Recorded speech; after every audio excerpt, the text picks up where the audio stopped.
These guys are ridiculous. These guys are ridiculous. Now, how about them damn Celtics? And we are back with another episode of How About Them Celtics. Sam and I are here recording on Saturday, August 5th. I am finally home. If you watched our video on the channel yesterday, you know that I'm home because we recorded that late last night after I got back.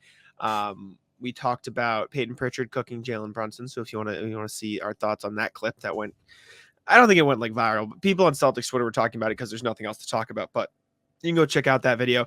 We do actually have some Celtic stuff to talk about today, even though it is August 5th and there's not much going on. But we can start off with Blake Griffin. Friend of the podcast, Bobby Manning, wrote about the potential for a Blake Griffin reunion. It's something we've talked about at times on the show because I wrote about him writing about it. Yeah, aggregation at its finest, my friend. Bobby Manning wrote, "My mind then goes to Blake Griffin. I've heard the door remains open for his return despite the distance from family and his home on the West Coast. Given that he mulled his options until October last year, it's worth assuming he'll follow a similarly deliberative process this summer, and his veteran status allows the team to sign him for a second-year salary on the cap sheet, $2 million this year, actually less than Champagnie would have made. Any other veteran with over 10 years of NBA experience would qualify for the same cap discount. And as Sam is filling in the sheet as I'm reading, he was at the Tatum golf tourney in St. Louis. Just something else to note. And the big story of that is the police department of St. Louis posts a picture of Blake Griffin standing with, I think, officers. And it was like local hero Jayson Tatum hosts golf tournament. And it's just a picture of Blake Griffin. Yeah. Not exactly in tune with what NBA players look like there in St. Louis, I guess. But hopefully they don't get a team because that would be a disaster. Yeah. Well, maybe that'll factor into it. Like they'll get an expansion team and then Celtics fans will just tweet that screen cap at Tatum. True. Like, repeatedly. Tatum gets mad at his hometown. If you're listening to this, just make sure you go find it and save it in case the day comes and you need to offload the clip. This is true. But Blake Griffin, we've talked about it. I'd love Blake Griffin back in a Celtics uniform. Not only was he a vibes guy, he actually played like okay minutes when the Celtics needed him to. He had a big game against Philly late in the year. He was a hustle guy. He was diving on the floor all the time, which the Celtics need now more than ever, I suppose. I'd love him back on the roster. Now that they've cleared Champagnie, they have room to sign 2 players to standard deals, also have an open 2-way contract. It just kind of seems like a no-brainer to me for the Celtics to sign Blake Griffin, at least on their end. Obviously, Blake has his own things to figure out, like Bobby talked about, the distance from his family, et cetera, et cetera. So if you'd rather sign with the team on the West Coast or just he could retire. Like realistically, he doesn't need to play anymore. He's good. He's had a career. So, play. But I'd like him back in Boston if that's what he decides he wants to do. Yeah, I would very much like Blake Griffin back on the team. It's no secret. The two of us have chatted about it many times this summer as we put out videos for you guys every single day. So make sure you subscribe to the channel. Promo code HBTC on SeatGeek. Little plug. But Blake Griffin rules. That's plain and simple. He's great. Back in February, Jay King wrote a piece detailing how much he rules for The Athletic. He interviewed players on the team to talk about it, and I used this quote when I rewrote this story. He has just the best personal relationships with every person on the team, from Luke Cornett. And I think that's something that really stands out, the ability to just care and reach out to everyone in some way and also respect everyone is another big part of it. It's hard to explain, but top to bottom, he just reaches out to everybody. And then when you're in groups, because he knows everyone well, he's perfect at bringing people together. So that very last part about bringing people together is important as the Celtics push to try and win a championship after essentially seeing the season light on fire last year at the end. Yeah, Blake Griffin was a part of the team and he was at the end of the bench and he wasn't able to prevent the collapse in the conference finals. And I guess the playoffs as a whole, they just weren't really great. But it's great to have him back. He clearly gets along with these guys on the team. Luke Cornett's quote says that his presence at Tatum's golf thing says that he's golfed with Tatum before this summer. Those two seem to be very close at the very least. And like you said, when he actually gets in these games, he is worth putting on the floor. He's not going to give you solid minutes every single night if you played him 82 games, but he had to start for the Celtics in 16 games this year because Horford was resting back-to-backs. Rob was out in and out of the lineup.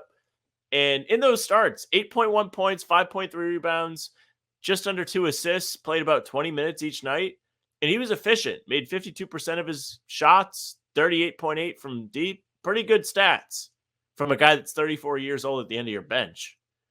Yeah, he's good. I mean, he, like you said, he's not good enough to be a regular everyday player, but he is the fill in when you need, like anytime Rob wasn't playing or Horford wasn't playing or both the bigs were out, like he would start. Like they'd just go right to Blake and Yes. he'd play X amount of minutes off the bench for the Celtics at the center position. He played 14 minutes a night in 41 games for the Celtics, so averaged 4 and 4. But like you said, the splits were fine. He just seems like a guy who can come in and give you something, and that's not even the reason you sign him. That's like a bonus. You sign him to be the vibes guy on the bench. You sign him to put on Jaylen Brown's mask and joke around. You sign him to mess with Fiondu Kabengele and mock him for missing a shot. You sign him to lead the bus one boys. You sign him for the vibes. That's what Blake Griffin is for. Maybe a dunk. Just one. Maybe a dunk just or one two. dunk. Just a couple. Give him something. Give the people something. But seriously, Blake Griffin's yeah. awesome. There's no He's reason great. the Celtics shouldn't give him one of the final 2 spots. Now that they got rid of Champagnie. He's just great. Everybody on the team seemed to like him, and he plays hard, which is all you can ask, really. And I was skeptical last year. When they signed him, I was like, why? What's the point of this? But he turned out to be really good for the Celtics team in terms of off the court vibes and even on the court play, which surprised me.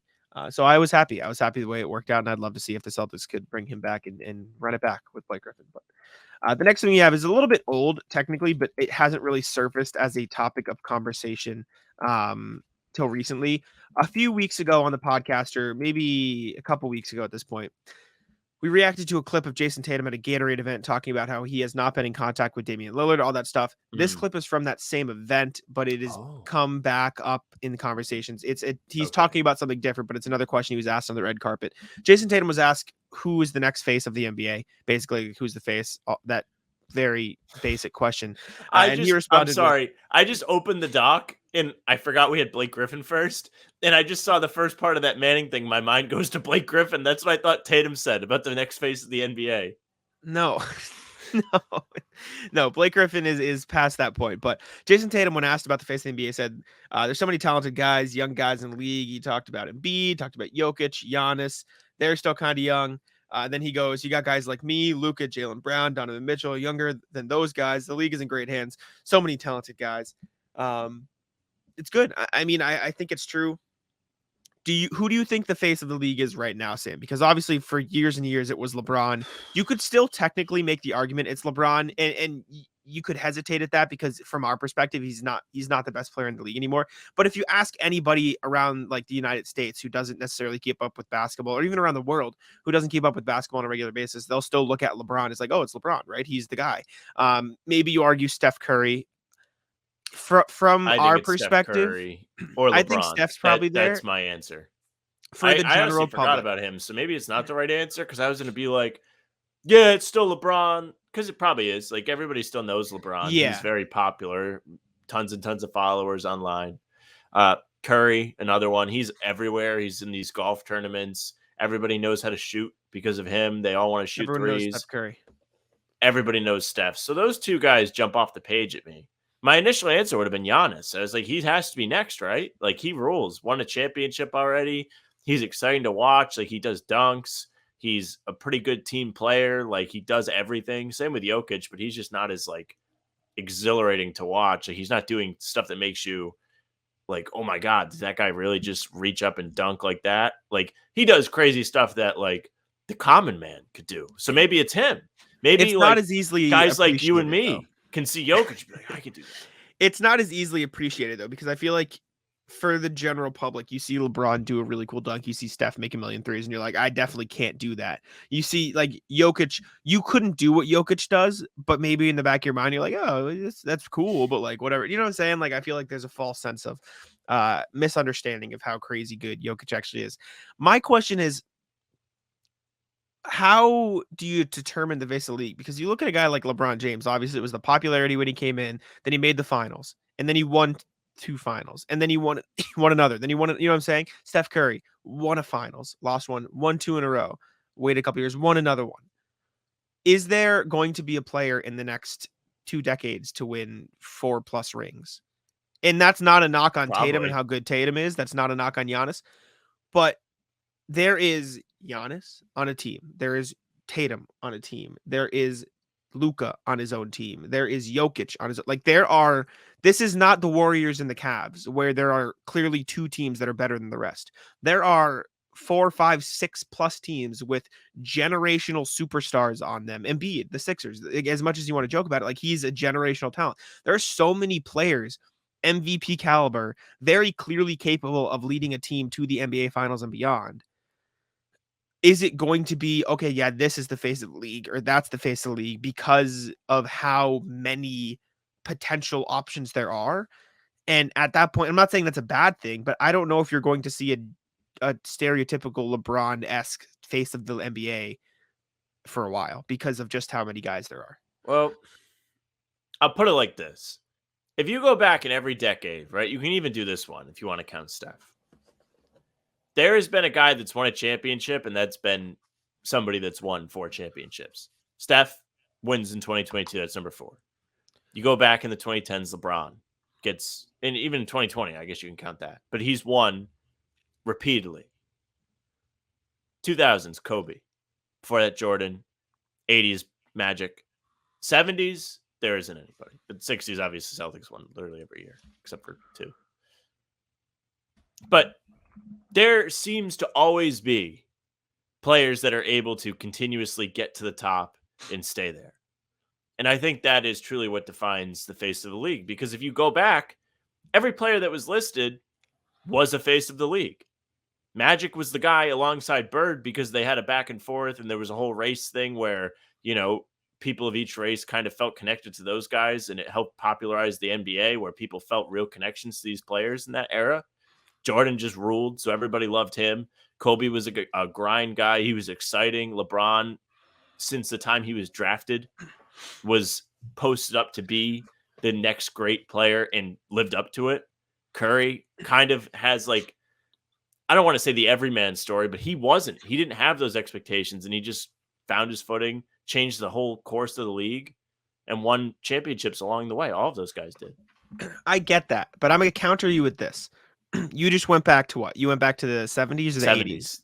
70s right? is the last time I can't rip off a player that has a bunch of Okay, so championships we'll from start with the decade. 80s then. We'll start with the 80s. You look at the first 4 years, right? Lakers, Sixers, Rockets, Celtics, Lakers, Sixers. Back and forth. Same teams. You look at Correct. the 90s. Blazers, Pistons, Lakers, Bulls, Blazers, Bulls, Suns, Bulls. Same teams. There's the Lakers, the Blazers, and the Pistons and the Bulls, right? Same teams. You look at the 2000s. Lakers, Spurs, Lakers, Nets, Sixers, Pacers. There's a little variance in the East, but still same teams. The Lakers are there. You look at the 2010s. Lakers, Celtics, Mavericks, Heat, Thunder, Heat, Spurs, Heat coming out every time. You look at the 2020s, there's only one team out of either conference to go to multiple. Do you know what I'm saying? And it's the Heat, right? It's So fucking Miami. there's a ridiculous. The same team hasn't come out of the West more than once in the Yes. 2020s so far, and only one team has done it in the East, and they didn't win either time. So there's more variance already, and we're almost halfway through this 2020 cycle than there has been in 40 years. So when I'm looking at the face of the league, I want to say Giannis, he won one, but he hasn't made it out of the second round since. I want to say Jokic because he just won one, but before that, he made the Western Conference Finals once. Well, also Jokic right? doesn't want to be the face of the league. That's the exactly, other half of this, and there's where that too. The player has to be marketable. It has to be somebody that the media likes. Even though this spring the media fell in love with Jokic, like they loved that he didn't care. That was the whole narrative, and the thing about him wanting to go see the horses, and then the video comes out of him being more excited about his horses than the championship he actually won with the Nuggets. Yeah, I mean, I think Giannis does have the personality to want to be the face of the league. He has a sneaker. I believe Jokic has sneakers too. Luka is another guy we didn't mention. Seems like he's kind of due. And And he can make the finals. I think it really depends on where you're asking people too. Like if you ask people in Europe, you're going to get Luka or Giannis, or I guess Jokic. All these guys are European. Yeah. But people here, like we said, LeBron and Steph. Mm-hmm. Yeah. I mean, it's a good question. And Steph has you know who nobody's saying is Tatum. Well, yeah. Well, that's because he was asked the question. And I think Tatum can do it, but he's got to start winning. Well, I think the issue with Tatum is he has still Steph and LeBron in front of him for the people in America who are looking for a face of the league, right? If you ask somebody from the United States who the face of the league is, if they're not like a hoop head, because like us, like I'll say Giannis is probably closer because I watch basketball, but someone who doesn't watch basketball and just knows about the sport, like I don't watch baseball, so I'm like, oh yeah, Shohei Ohtani is probably the face of the league because I just see him everywhere, right? You're still seeing Steph everywhere. You're still seeing LeBron everywhere, and you're Well, I slowly think starting marketing to teams see. decide that then. Well, To yeah, your and point. I think you'll probably see a boom in Tatum because he is literally all over ad sales and all over NBA advertisements, and he is going to be one of these poster children for the NBA. But I also think they're including Luka, they're including Giannis, they're throwing these guys in there. Outside of Tatum, though, who's the other American face of the league? Like he named Donovan Mitchell, Jaylen Brown. I can't really see either of those guys doing it unless the Cavs like boom and they make the finals and they get really good, which is very possible, right? And then you could see a Donovan Mitchell. I think John Morant was on track for a second. If you want to really talk about the conversation, right? Like if this doesn't happen, John Morant's absolutely going to be there. Joel Embiid maybe, but he's not like he went to college. He's Cameroonian, right? Exactly, but I hope he is. It's weird. It's weird. And the Warriors won last year, so you can point to the Warriors, but Steph's already, 34, 35? Like, he's 35. Not going to be in the league for much longer. So, I don't know if there's going to be a traditional face of the league for the next decade. I think you might see another thing in this, like the 70s, where it's just a lot of teams are really good and there's no standout guys. And it's not because none of them are capable of being standout guys. Like, you put... It's kind of like I saw a tier list, and I know you don't love football, but it's like I think it was Nick Wright doing like a pyramids of football, and they're like, Joe Burrow and Trevor Lawrence have the potential to be Tom Brady and Peyton Manning, but Patrick Mahomes is just like a demigod, and he's just better than everybody. He's different, yeah. There's no Patrick Mahomes. The NBA doesn't have a Patrick Mahomes. They have a lot of Joe Burrows, they have a lot of Trevor Lawrences, they have a lot of like S-tier, phenomenal, unbelievable basketball players, but they don't have anybody who's just better than everybody else. Giannis can beat Tatum on any night. Tatum can beat Giannis on any night. Giannis can beat Jokic on any night. Steph can beat Jokic. Like they can all beat each other because they're all elite and they all have good teams around them. And like the teams are built well and everybody can pop off. Like the Kings were really good last year and they almost beat the Warriors, right? Yeah. The Grizzlies were really good last year. And if stuff doesn't happen, they could have beaten the Lakers. They still put up a fight, right? Like there's so many teams that are good that I don't know if you're going. If LeBron won a title this year, he's back to the face of the league at 38 years old, right? There's just so much going on. And there's so much talent that I don't know if it's possible to identify a face of the league. I think if you're picking out somebody to be a Mahomes comparison, it's Steph Curry. I think just the flash and the excitement of all the different things he's doing will change football. This is not a football podcast, but I think you're going to see more people do like crazy stuff like Mahomes, similar to Curry, to just answer your question. So eventually there's going to be other guys that come up, but I don't know. It's a good question. I think there's a lot of things that go into it: success, personality, excitement, like your actual highlights. All that stuff matters. Definitely. I don't know. And your story too. Like we just talked about Ohtani. The reason why everybody knows him, is he a great player? Yeah. But you know why people know him is because he's different. There hasn't been a player that hits and pitches at a high level since Babe Ruth. Mm-hmm. If he was just one, no one would give a shit. They would care a little bit, but like only baseball people. Yeah, and I mean, you don't watch baseball, right? I don't know if you've seen... I'm familiar with it. Do you know who Ellie De La Cruz is? Yes. I don't watch baseball, and I know who that is because he's marketed, because I see him all over Instagram and TikTok and all these things all the time, right? And I think you can see that for the NBA, but I don't have a good grasp on it because I'm watching all that stuff anyways. And so I'm not seeing like the random picked out highlights that are like pushed the most. Stop watching for a year and then report back. Yeah, just give up my job for a year and that's a great plan. Sam's hosting the podcast from now. No, I don't know. I thought it was an interesting conveation. No, you're still on it. It's just I just don't know what's going on. Pay attention. Yeah. Okay. Noted. Yeah. Cool. I thought it was an interesting conversation, seeing what Tatum thought, and obviously it was good discussion. But next thing we have JJ Redick talked about Jaylen Brown's extension, and he had, I would say, probably the best take on it that I've seen of any like media pundit. Yeah, it was that's about it. He said, there's two questions here, right? Does Jaylen Brown deserve to get paid more money than Jokic or Giannis or Steph or LeBron? The answer to that is no. Did the Celtics have to re-sign him or sign him to an extension for the Supermax? The answer to that is yes. They're trying to win a championship. They are best positioned to not allow Jaylen Brown to go into free agency. So the answer is yes. Both can be true, right? And he is absolutely right. Both He things is can right. be true. Jaylen Brown does not deserve to be paid as much as Jokic or Giannis. He's not as good as them. But Contracts are subjective. exactly. You can't until somebody's getting traded, you can't really just be like, is this guy worth this amount of money? Well, to this team, yes. To the Celtics, he absolutely is worth one of the max slots, super max slots, whatever, because he's been a pillar of the team's success for the last essentially 7 seasons since he came to the league. But more recently, he's been heavily involved in the team's success after Kemba Walker fizzled out. It's been him and Tatum, and he's had to help shoulder that burden. And he's made 2 All-Star appearances. He's had the best years of his career when he's had the opportunity. The Eastern Conference Finals is just really burned into people's brains, and I get it. Like, it was bad. You're allowed to be upset about it. But if you're a Celtics fan, you shouldn't be upset about this. There literally is nothing else they could do with this money. They end up getting bird rights on Brown so they can pay him whatever. You can't just throw this money at somebody else unless you do it via trade with the Brown contract, which you can now do if it comes to that. And hopefully it doesn't, because if it doesn't, that means things are going well here. Right? If they have to trade Brown, something went wrong. But if he doesn't get traded, they might win championships. Right? I agree. And I think the point you made about the Eastern Conference Finals is what rings true the most for me. And all joking aside, right? I wrote something about Jaylen Brown in December. We've talked about this, right? Sure did. I criticize it. It's whatever. However, I think knowing and understanding that he is a player that has flaws is why I have been like so defensive of all the people attacking him, because like we already knew this. Like people are surprised. That's stupid because we've talked about this. I've written about this. It's been a thing. Like this is not a new thing. Like people are just finding out now that Jaylen Brown struggles with his handle. No, nope, that's wrong. It's been a problem for the entirety of the season and seasons past, right?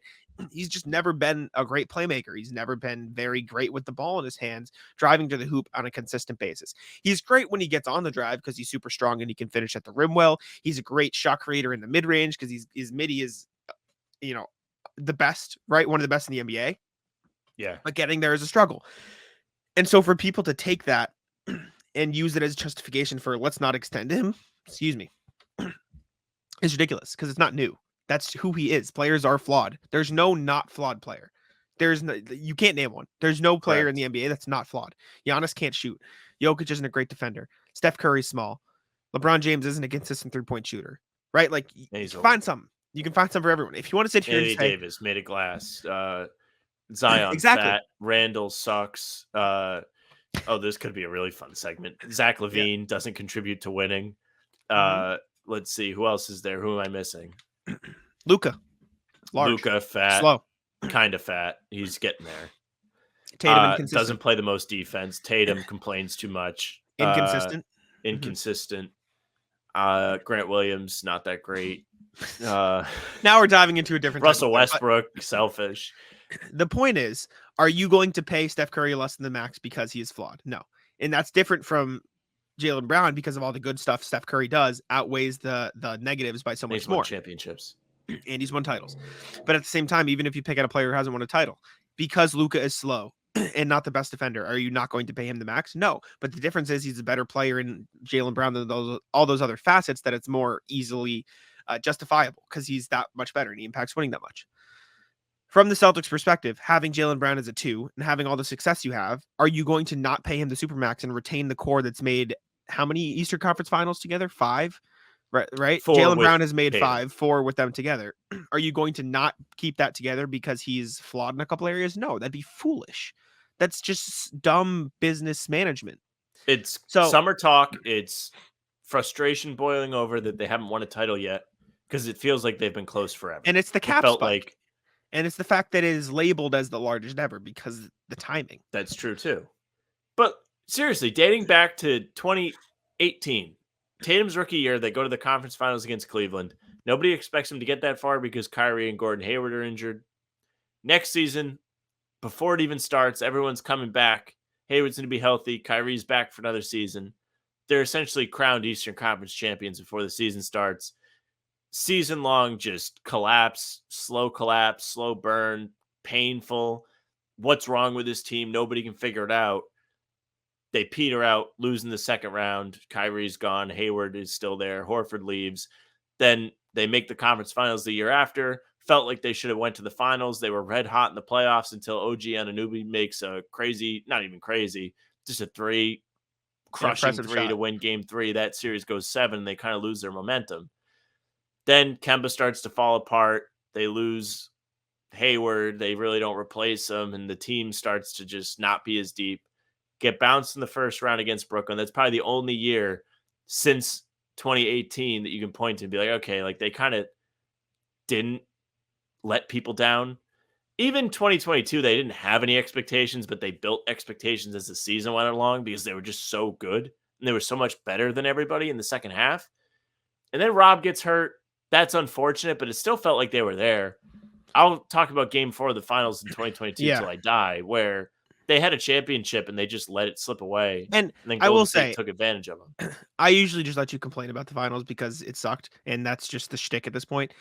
At the same time, it also felt like to me at the time and to this point, they were so excited to get to the finals because that was such a big accomplishment for them. It was a cool thing. No, but that's not what I'm saying. I'm saying they were so excited that you could see the difference, right?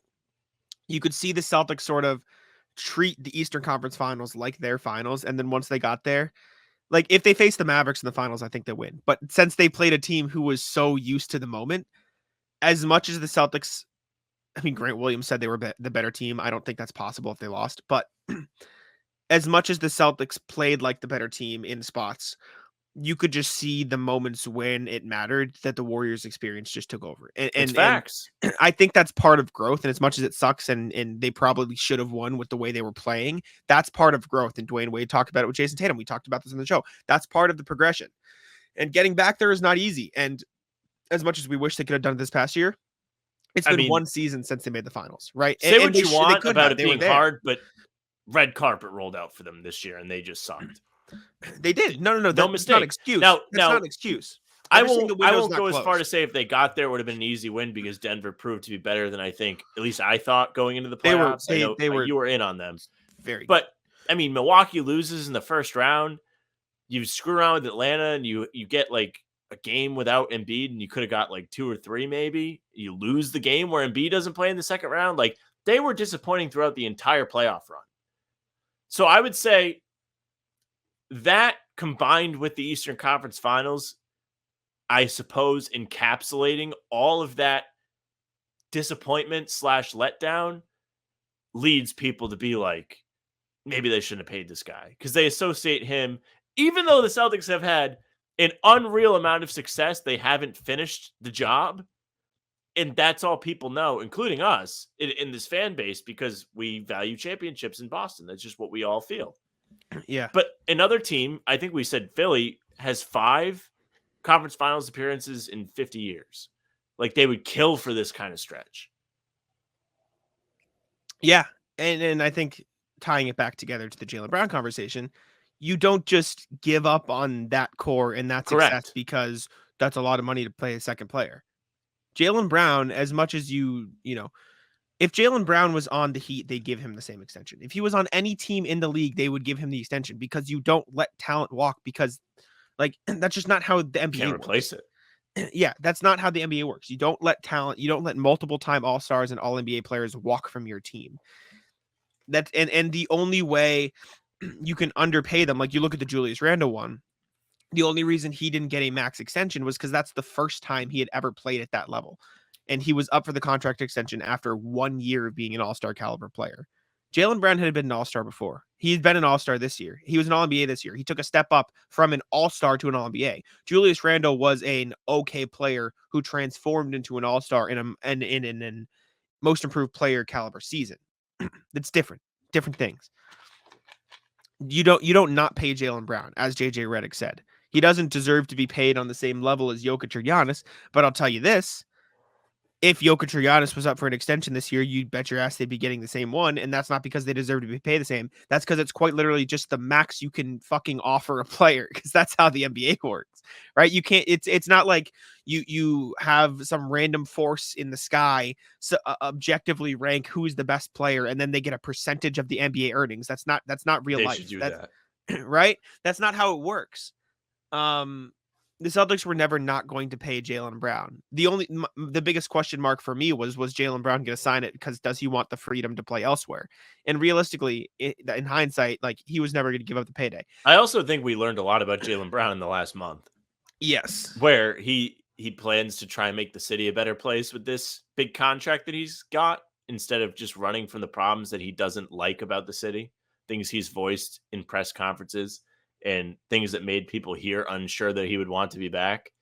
He's going to attack them head on, and that rules. So good for him. Also good for him, he's in Japan right now, and he's just enjoying his new contract. Should we show the video for the pull watchers? it up. The video of Jaylen Brown in Japan just ripping donuts in some shitbox car, like the like kid in high school that learned how to put a muffler on or a spoiler on the back of a Subaru. The car That's kid. essentially what Jaylen Brown is. Yeah, the car people. Yeah. I mean, if you're listening on audio platforms, you'll listen to the car skirt around. But if you're watching, see drifting. There he goes. He's just ripping donuts. Can you hear Actually, it? he's not the driver. Yeah. He is. They drive on the other side in Japan. Oh, okay. Yeah.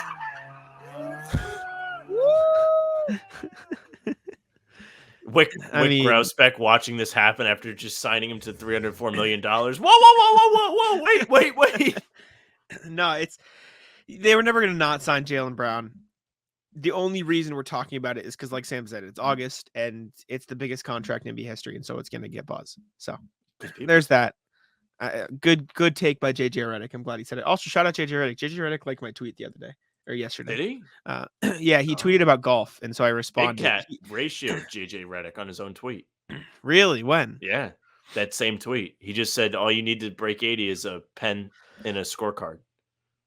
You can just write that you got under 80. You fake it? No. Yeah.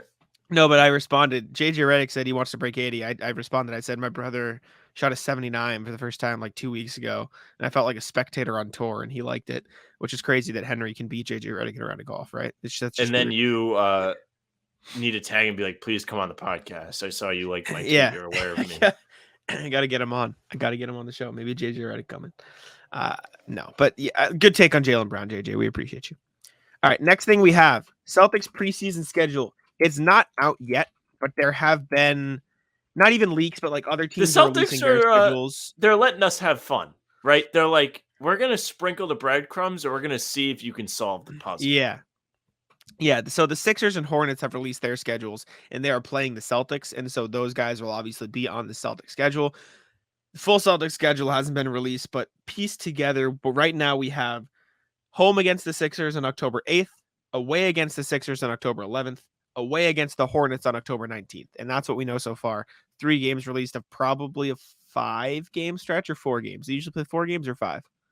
I can't remember. 4. I think 4. Usually 4. So I assume it'll be another Hornets game because usually they just go 2-2. And so actually, no, the Hornets schedule's out, so it can't be another Hornets game.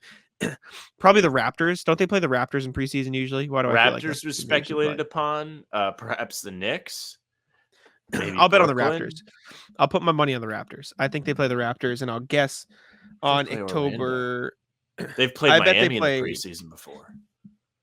I bet that they was play the Raptors debut, and it ruled. I was like, oh my God, this guy rules. And then I was wrong. I bet they play the Raptors at home on October 15th. That's going to be my prediction. We'll see then. But preseason doesn't matter to me. If anything, it just gives us content to talk about. Preseason's awesome. You like preseason. Why? Because we haven't seen basketball games in 4 months.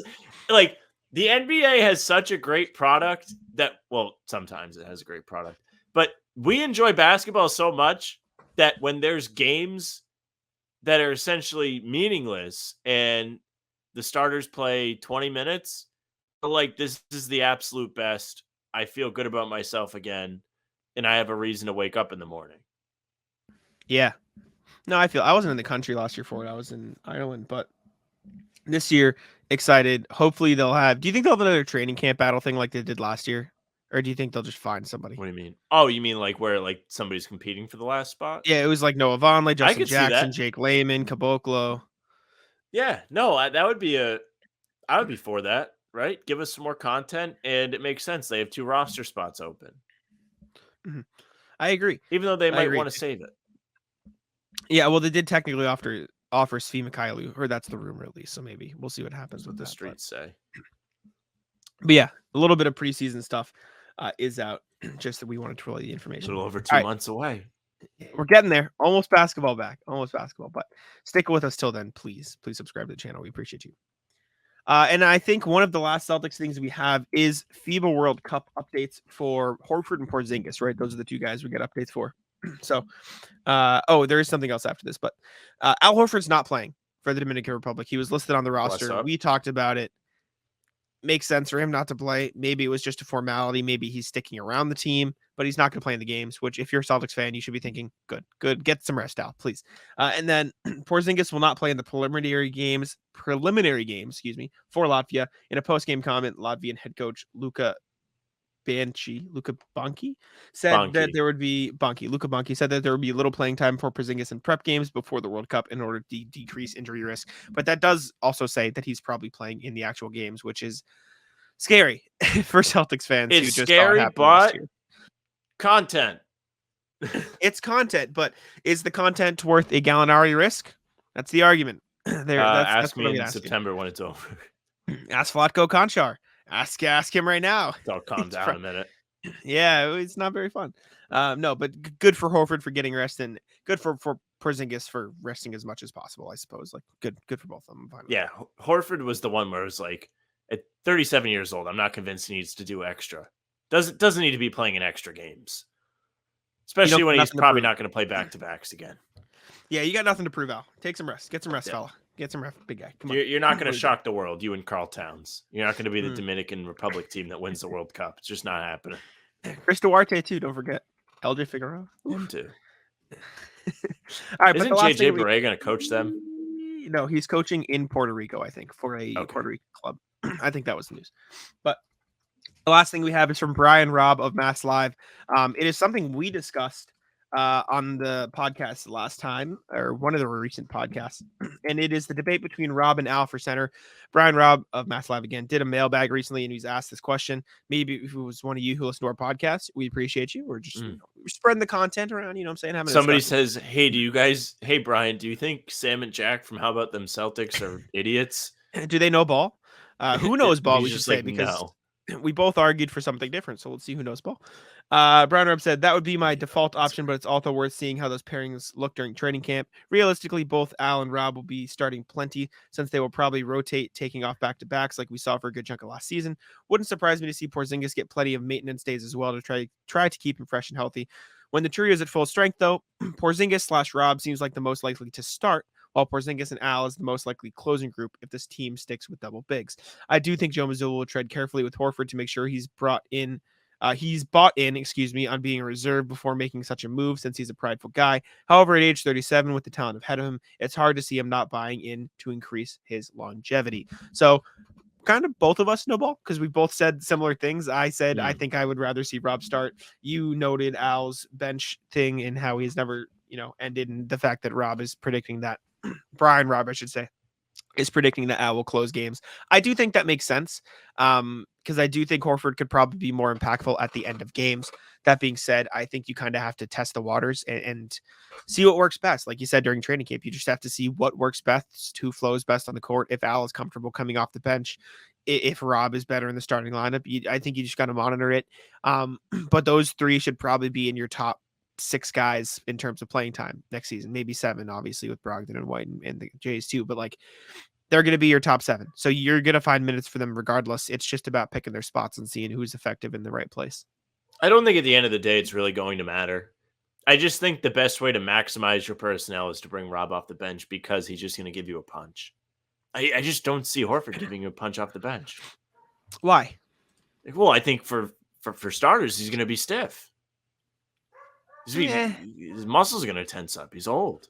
I don't know about Go that. through the warm-up, and then they sit him down. I think in the same way Rob can give you a punch with his athleticism and a shot and a block shot, Horford can give you the same with a 3-pointer. You know what I'm saying? Like he can just but you got give like you a right Brogdon three. for that. Well, yeah, but I just think Rob pairs better with Porzingis defensively. I think either way you're set. Like I am just curious what they end up doing. I don't think it's going to be a make or break thing, which is a good thing.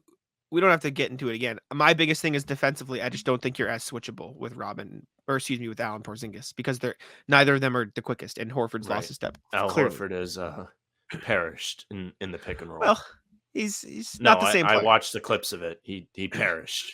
Not the same. Not exactly the same, but just another interesting topic that we talked about last week. So good to get extra perspective. With that being said, let's move on to the NBA. Let me change the brand here real quick to the blue. And we will start in the NBA with Anthony Davis getting the largest annual extension in NBA history, surpassing Jaylen Brown. Woj tweeted out, Lakers star Anthony Davis agreed on a 3-year, $186 max extension through 2028 for a total of $270 million plus through that year. Davis lands the richest annual extension in NBA history. Thoughts, Sam, is just discuss. Oh, you already put the thing I was going to say. Yeah. I don't know. It's interesting. We have somebody in our comments section that is always like ragging on Porzingis and saying like he's too injury prone. So I'm curious what the thought would be on Anthony Davis getting a massive contract extension where Anthony Davis he has doesn't play a whole lot. He has not played 60 games since their bubble season with the title, and he's not played 70 since the 2017-18 season. Anthony Davis played 56 games this year, and people were acting like it was like a big achievement. They were like, okay, this is not a bad season. I think it's because he played in the playoffs. He played really well in the playoffs. He did play well in the playoffs, and he was impactful, and he made other teams wilt when they went into the paint. It's absolutely valid, probably the best defender. Whatever you want to say. He had a great playoffs. Is this really a guy? Let's see. He's 29, so he's not that old. The age thing comes out. 2028, he's going to be how old? He was born in 93, so he's going to be 35. Is he going to be worth $62 million in 2028? Yeah. Crystal ball? Probably not. Probably not. Which is good for us because the Lakers might rot. I'm not convinced the Lakers are going to be very good after LeBron leaves and retires, or whichever comes first. I'll put it this way. In Al Horford's age 35 season, he played in 69 games, and that was him coming off a season of playing 30 games and then resting for the entire year. Anthony Davis hasn't played 69 games in almost 6 seasons. And he is 29, meaning he hasn't played. Let me double check my years here. Anthony Davis hasn't played in 69 games since he was 24 years old. Do we think Anthony Davis has like a poor diet or something? Seriously, like there has to be something that makes somebody so injury prone. Maybe it's just he's just longer. I think it's just the way he's built. On his bones and muscles. I think it's just the way he's built, which is unfortunate. And I think you see it a lot with tall players. We just don't think of it as much with Anthony Davis, is because he's such a stronger guy. Like he's such a strong guy, right? Because when you watch him play, he's not reckless. Like he actually moves pretty slow, and he's just very distinct and deliberate in his movements. I think it's like Chet in the sense that tall guys are just injury prone. Yeah. But you don't see it as much in AD because he is so much stronger, and so like you don't get that visual. I don't blame Anthony Davis for the injuries, right? Like it's not his fault. And I think he gets probably picked on for it a little bit too much. And you can argue that he should play through some of them.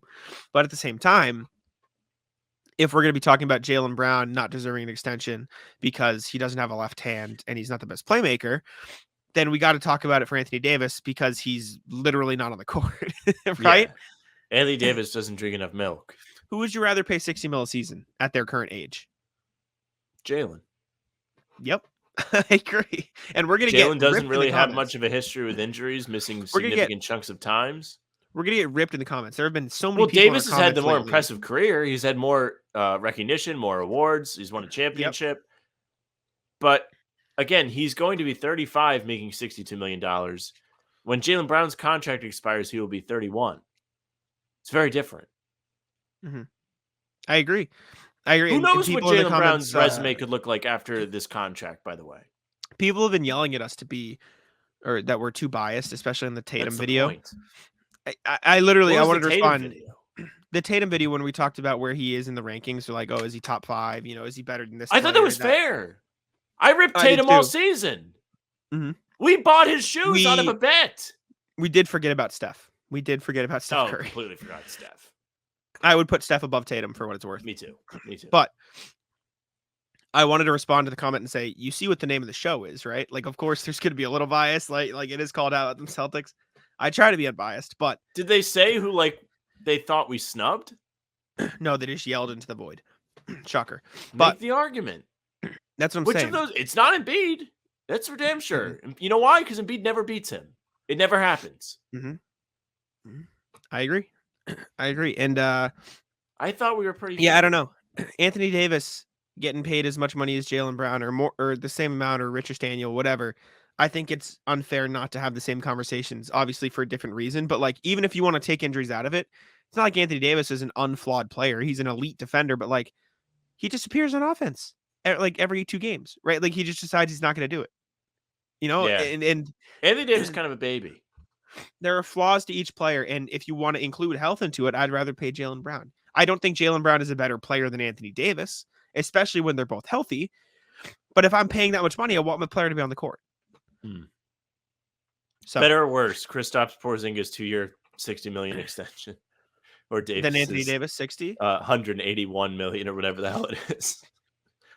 Would you rather pay Kristaps 30 a season or Davis 60 a season?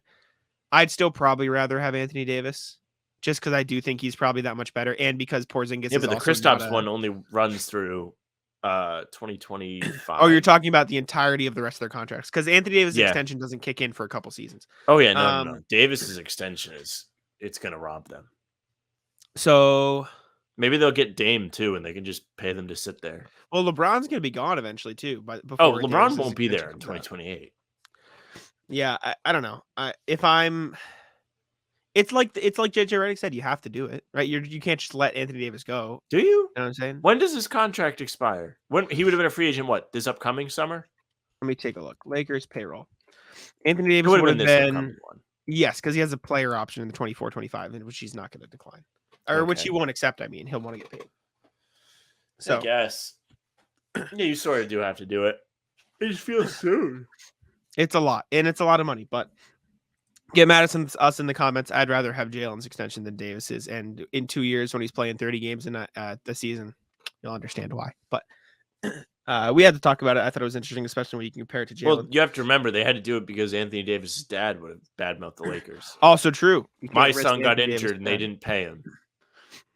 Everyone got really mad. But yeah, the next thing we have, Harry Giles is working out for NBA teams, and you might say, Jack, why do you care?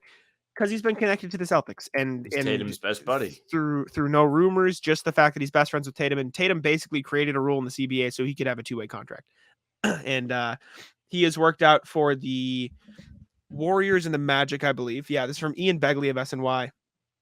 Harry Giles worked out for the Magic recently and will work out for the Warriors next week. Giles will also work out for the Nets tomorrow, and the Knicks saw Giles work out in Las Vegas earlier in the offseason. So it looks like he's probably on track to get a 2-way deal.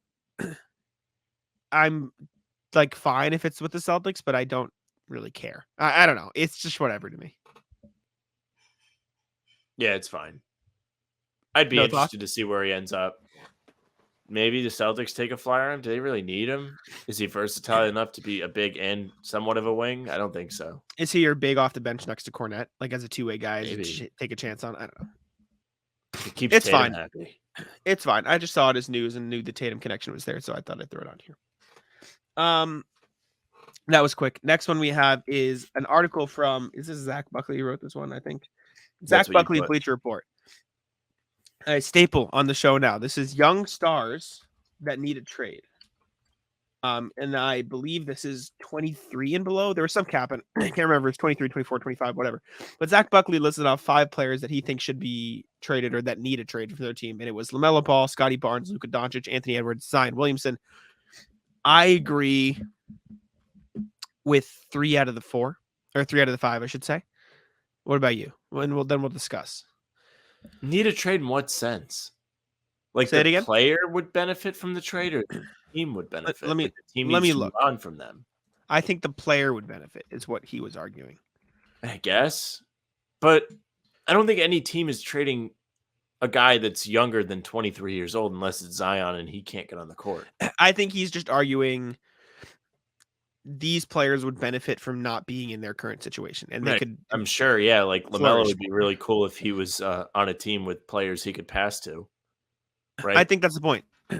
The way he introed it, I'll read it. Let me read the intro so there's context. Okay. Nothing captures the excitement of the NBA fans quite like an under 25 star. Given their age, ability, and upward trajectory, the possibilities feel endless. That's how it should feel, at least with the following 5 players, though. Frustration might be the most defining emotion of their young careers. Whether they're surrounded by ill-fitting teammates, stranded on a stagnating squad, or simply in need of a fresh start elsewhere, all 5 could use a relocation to get some initial excitement back. So that's how he intros it. And to that I say, I think Luka's fine. Luka just made the Western Conference Finals last year, and he's they good have enough. Him help. They had a great offseason. They got him help. I think Anthony Edwards is probably fine too. It's a little bit of a mess with the picks and Gobert, but I think he's good enough, and I think there is enough talent that they could find a way to make it work. Well, I also think this is time. This is time for Anthony Edwards. Anthony Edwards is getting a lot of press. People love Anthony Edwards, rightfully so. He seems to have the right mentality. He could be another star. I think he's he could going be to bust your ass. He's going to go out there and he's going to give you everything he has. And I think people respect it. So he has a team that is not complete crap around him. Like, that team's okay. Karl Towns is okay. Rudy Gobert is okay. He's a role player, but he's okay. Should he be making that much money? No, he shouldn't. But he's a good defender and he can do stuff, whatever. He has players on that team where he should be able to compete. So this is like a big prove it year for Anthony Edwards to me. I don't think there's any reason for him to need a trade. I think he's in a perfect situation where, maybe not the perfect situation. He's in a good situation where he's able to be the guy, and he also has a supporting cast that is respectable. Yes. Zion, I think both sides could benefit from a split. And you can say it's Zion's fault. You can say it's the health. You can say it's whatever. It's Zion's fault. Sure. They've done fine. a good job with the roster. Sure. Yeah, the roster is fine, but I just think it's clear that Zion is incapable of getting himself healthy. And at the same time, we heard the reports of they didn't want to play him through certain things when he wanted to play. It just seems like the relationship is dead. And so I understand why he's on this list. He makes sense. Right? Do we know which NBA city has the healthiest food? It's definitely not New Orleans. I can't imagine they have much great stuff in Utah. I just can't imagine they have much great. Like California, like Sacramento, maybe, right? California, they got In and for Out. their avocados, and they're gonna get In and Out though. They do have In and Out. Fuck, you know what I'm saying? Portland. I don't know. It's in Portland. Maybe. Probably can't say Detroit. Little Caesars. He'd go to town. This is true.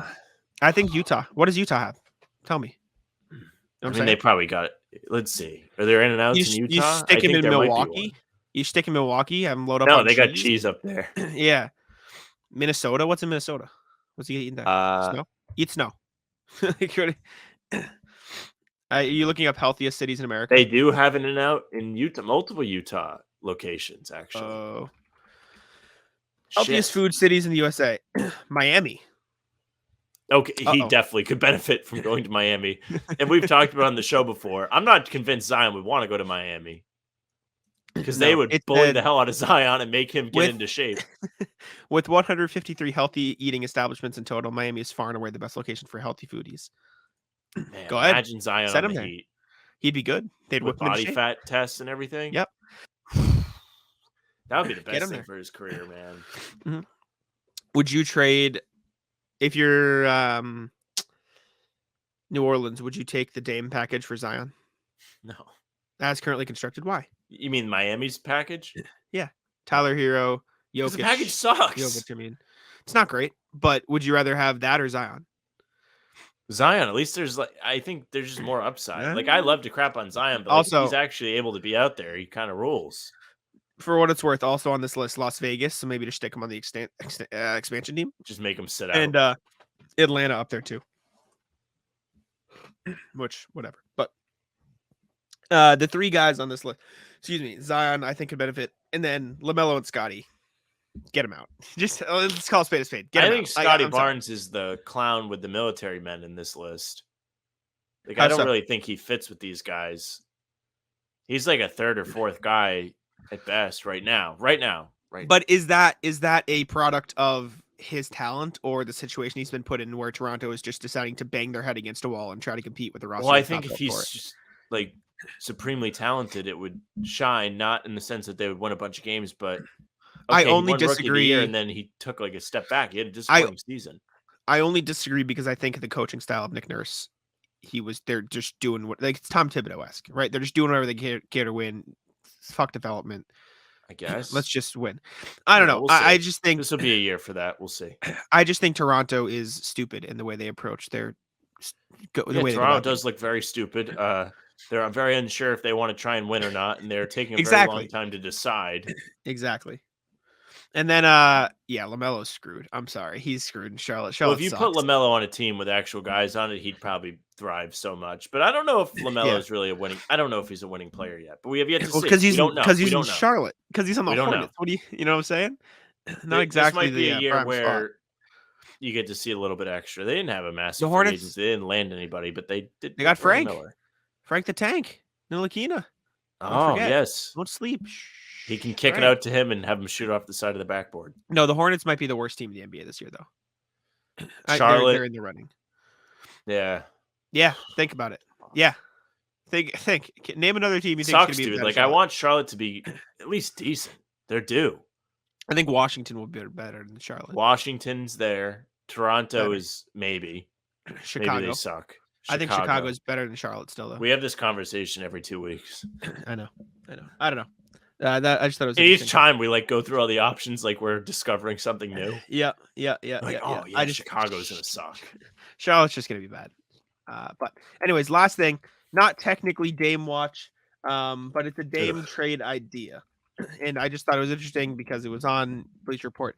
This is from Andy Bailey of Bleacher Report, suggested a 4-team trade. Now, I'm going to read it. It's a lot, and then we're going to discuss it. We don't have to go long on this. The Blazers get James. The Sixers. Because I forgot. Fuck off, buddy. The Blazers get James Harden expiring contract. Can be flipped later. Kyle Lowry's expiring contract. Jaime Jaquez, Nikola Jovic, 2028 first-round pick from Miami, a 2030 first-round pick from Miami, and a 2030 second-round pick from Chicago. The Heat get Dame Lillard, Yusuf Nurkic, a 2029 second from Philadelphia, and a 2028 second from Chicago. Philadelphia gets Zach LaVine, Tyler Hero, and a 2029 second-round pick from Portland. And Chicago gets Tobias Harris expiring deal, Caleb Martin, Keon Johnson, a 2029 first-round pick swap with the 76ers, and a 2030 first-round pick from Philadelphia. I don't hate this for any team involved. The one issue is, what can Portland get back for Harden? Because if they can get a couple more firsts for Harden, or at least like a decent package. That was my question. If they can then go to the Clippers, right? Because they could get a better deal from the Clippers than the Philadelphia can, because they don't need the players. They just want the picks. And if you're getting the Clippers 2030, Clippers have picks. I think they can trade their furthest out. So I think they can trade like 2029, 2030, 31-ish, like around that year range. I'm gonna go look right now just so I don't talk foolish, but Curious. yeah, they can trade, I believe, and people can feel free to fact check me. They can trade 2028 and 2030 right now. Okay. Both of those freely. And if you're the Blazers, those are probably some pretty good picks for you, because the Clippers probably ain't going to be too good then. And so if you can get even one of those and a pick swap for the Clippers in those years for Harden, this isn't a terrible deal for Dame, because you're getting Jaquez, you're getting Jovic, and then what? 4 first-round picks in a second. Like, that's not terrible. It's not what you got for Durant with 2 like quality players and 4 first-round picks, but at the same time, Dame's not Durant, right? And so maybe you take that, and then you also get a couple more players that you could flip, and maybe you can squeeze out, a Brandon Boston or another guy you can develop, whatever. If you're the Heat, you get Dame and you call it a day, right? That's what you wanted. Fun. If you're the Sixers, LaVine, Hero, and a second-round pick for Harden, it's not bad. That's not bad at all. It is a very weird lineup, because then you're going to roll out Maxey, Hero, and LaVine, and your defense is going to be hot garbage. Maybe you bring one of them off the bench. Yeah, maybe. And then if you're Chicago, this is a terrible return, but it might just be something you have to do, because you're not going anywhere, realistically. Yeah, I don't know. What do you think? They get off the LaVine contract. Excellent. Good job, Chicago. That's your thoughts? That's your thoughts Yeah. on the trade? I was like, what did they even give up? Yeah. I don't You know. know, Is that whatever. for the rest of it? You don't care? I don't care about Dame anymore. All right. Fair enough. And I don't then think people care about Dame anymore. Honestly, they won't until he gets traded. Maybe they will. no. Again When he when gets traded, it's going to be a conversation. But I don't really want to watch Miami sit there and play patty cake with Portland. True. All right. Should we get into the rat list? Yes, All right. You want to kick actually, us I have off? stuff today. Lead us off. Yeah. Here. All right. Rat list. The Rhode Island Department of Rat list. The Rhode Island Department of Transportation. I'm not cutting that, by the way. That's Please staying cut in. that. No, absolutely not. Your slip up will be in. The people need to Well, know. I started again. No, I don't care. We're keeping both. The people need to know. And people can laugh, and the people can enjoy the moment with Ratless me. Jack for not taking out. And the only reason I didn't tell you in the moment was because I had water in my mouth. But now we're gonna live with the pause that you did, and we're gonna keep it in the video because it's funny. The Rhode Island Department of Transportation doing construction on 95 Mhm. when the sun's out. Not only when the sun is out, but during the afternoon commute.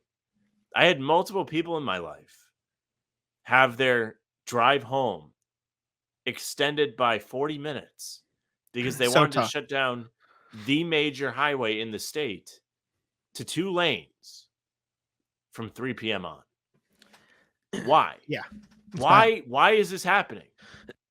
I should never see a construction worker. I shouldn't see them. Mhm. Unless I'm working at 4 a.m. I shouldn't see them. It's tough. You know why? Because everybody gets inconvenienced because of this. Why are there people doing work on the roads shutting down the major highway to 2 lanes? Mhm. It shouldn't happen. Unless it is a dire emergency, it should not happen. Yeah, no, bad. Agree. Construction might be the worst thing on the planet. It's up there. It's up there with the top tier rat lists of everything. Rat list. My mom. We played mini golf the other day. Fuck. We're on the Cape. We're playing mini golf, and my mom does this thing where when she hits the ball, she'll just walk up and hit it again, and so she doesn't have to deal with the consequences of other people hitting her ball out of the way. She just gets her stuff Okay. done before everyone else goes. There's no like real rat list. It's just like it's cheating. You're just cheating in mini golf. You're not. Yeah, you're not taking your turn. Still lost though. So Do you do anything that's not golf related for fun? hey, buddy, we had a family event. We all went mini golfing. It was very fun. I don't need your shit. Who suggested mini golf? My mom likes mini Okay. golf. You Okay. fuck. All right. Yeah. Watch yourself. Liz is gonna be mad at you. Fucking chill. Come on there, pal. All right, go ahead. Well, when I have downtime, sometimes I will go to the casino.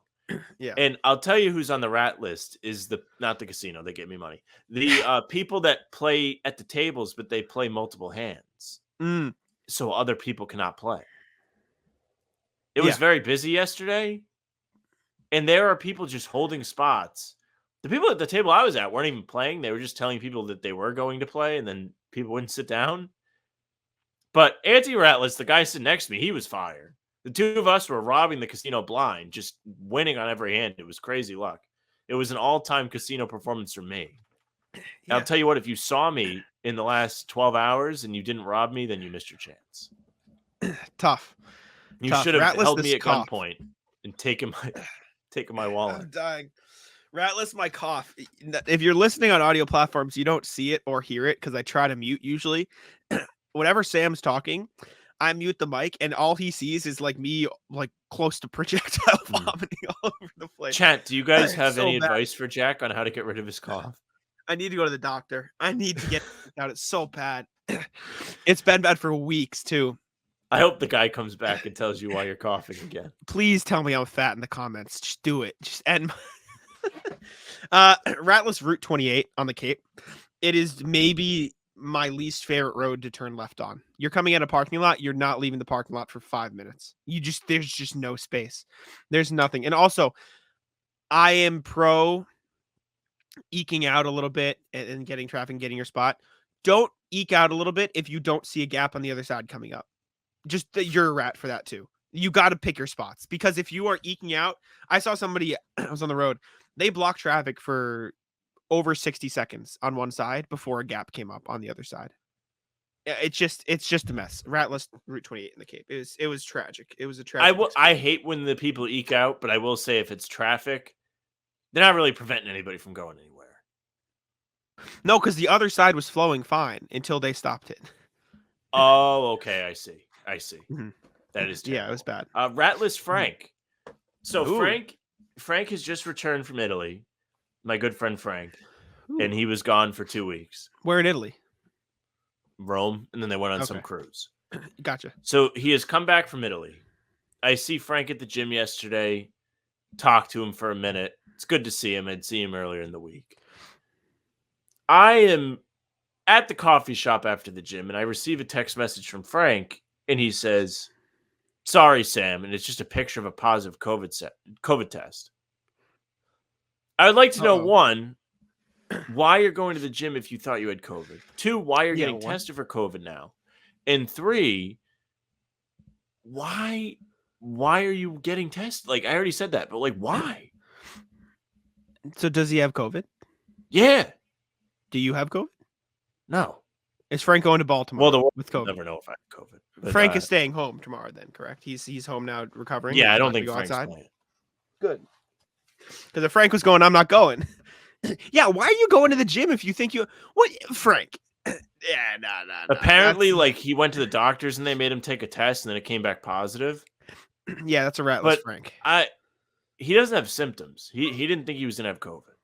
Okay. All right. Actually, that's not true. No. Because earlier in the week, this is a HIPAA violation so bad. Even though I'm not like an employee or a medical office, so I guess it doesn't really count. Yeah, fuck but him. It's kind of fucked. He was like, I can't go to this thing. I have a fever of 103. And he called out so ratless. Yeah, so ratless Frank, absolutely. Ugh. Yeah. Ratless. There we go. I'll ratless myself. We golfed on the Cape, and the last hole is a par 3. And so it's short, but it's going into the clubhouse, and I missed like 30 yards short of people, right? But it was going in their direction. So we called for everything. They looked, but it bounced off the cart path and hit their cart as they were driving.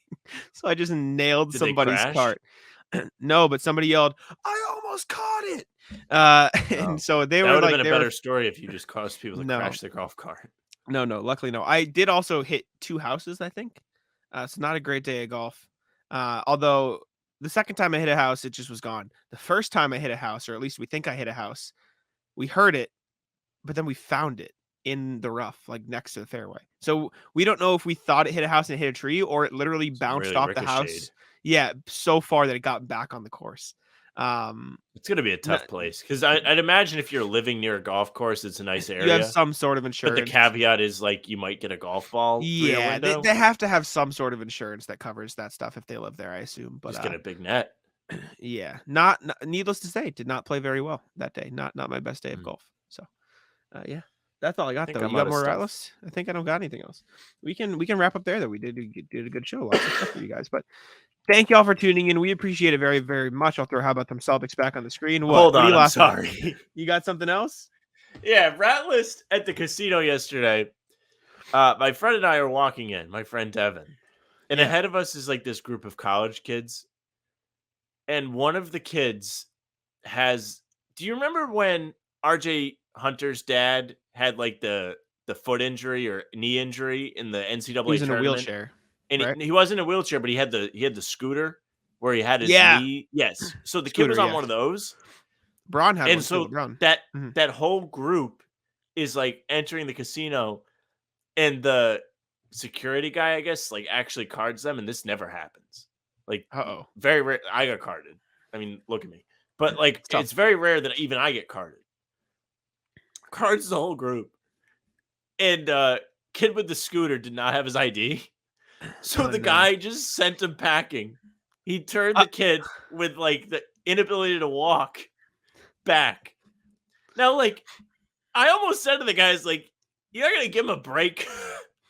He got himself out of bed and brought himself to the casino, probably to give you money. And you're not going to let him go in? Did the rest of the friends leave with him? I think one kid left with him. Okay. That's tough. So are you rat listing the guy or the security guard? The security guard. He just ruined the kids. I felt bad for him. I was like, shit. Like, I also don't know how you go there without your ID. Like, it's kind of like that's just dumb. Should bring You're your ID dumb. thing. Oof. Mm-hmm. He like tried to give him a Bad student day. ID. That's tough.